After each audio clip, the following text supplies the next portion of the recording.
Ahmed Cheikh. Some of you might have known me in the UK in the 90s.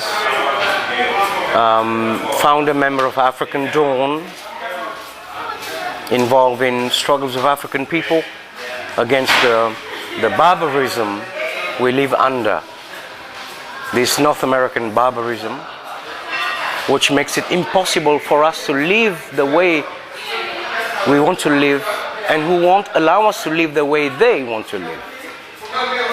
An era of total barbarism against African people, peoples of African descent, struggling peoples of Palestine, Timor, the world over. And I'm here in Senegal, in Dakar, back to the homeland, where, as the poet says, is where the home, the music is, where the action is. Africa, Africa. The African Dawn was a collective founded in the late 70s, which was a very important period in history where the majority of revolutionary struggles were going through an ebb. We were Senegalese, myself, Kwesi Osu from Ghana, Merle Collins from Grenada, Eduardo Pereira from Uruguay, Toendepi Dangarambizi from Zimbabwe. We had Brother Louis from South Africa, and other people we worked with. And what brought us together in those days were African people united in Pan-Africanism and in socialism, that we wanted to create a better world for African people, especially those of us in the continent and in the diaspora. So we were involved in all the major campaigns, struggles of African people, the Brixton Defense Campaign, the Tottenham people, the struggles going on in Ireland against British imperialism, the struggle of the Palestinian people in East Timor, in the Middle East, in America itself, the struggles of African political prisoners inside the jails of the United States of America.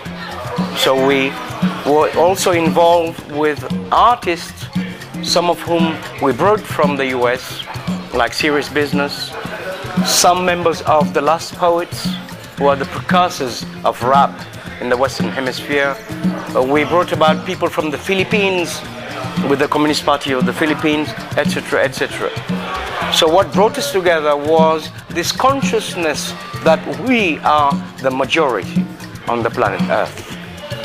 That African people are not the minority in London, in France, in Germany. We are the world's majority. We are the peoples of color of this community.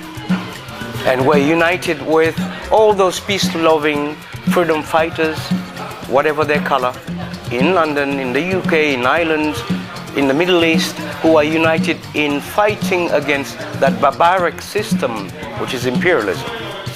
And that imperialism, which has taken a new face, a barbaric face, which flouts all United Nations conventions and instruments, a new barbarism in our lives as people, struggling people, peace-loving people, but struggling people.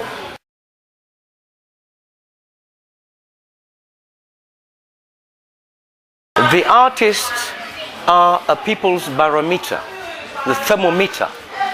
You can tell of the degree of putrefaction of a society by the response of the artists to that barbarism.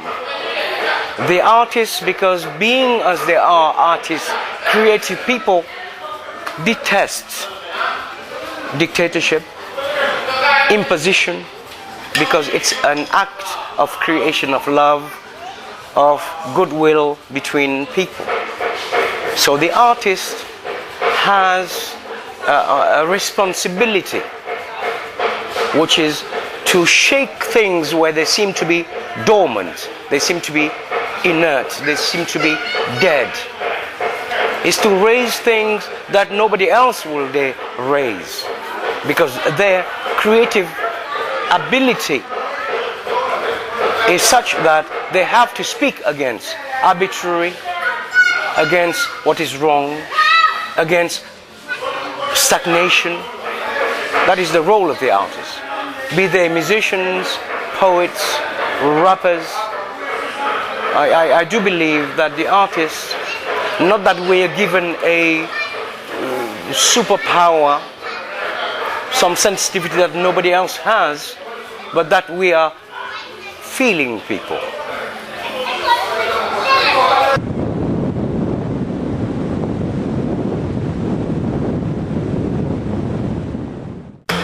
It's been interesting spending almost half my life in the Western Hemisphere, because I learned things I wouldn't have learned otherwise had I stayed in the homeland. Because as you know, because of our miseducation, lack of knowledge of ourselves, who we really are, where we came from, where we're at, where we're going, it was interesting. Because I met wonderful African people, born in the UK, who've never set foot in Africa, but who opened new vistas for me, born in the continent. I've met struggling people, struggles I would not have ever encountered. The struggles of the Maori people for land dispossession, of the New Zealanders, the Australians, people from Papua New Guinea. It has been a wonderful experience meeting struggling people in a foreign land, a cold land, a dry land, a grey land. Africa, Africa, Africa must be free. Africa must unite. Total liberation for the continent now.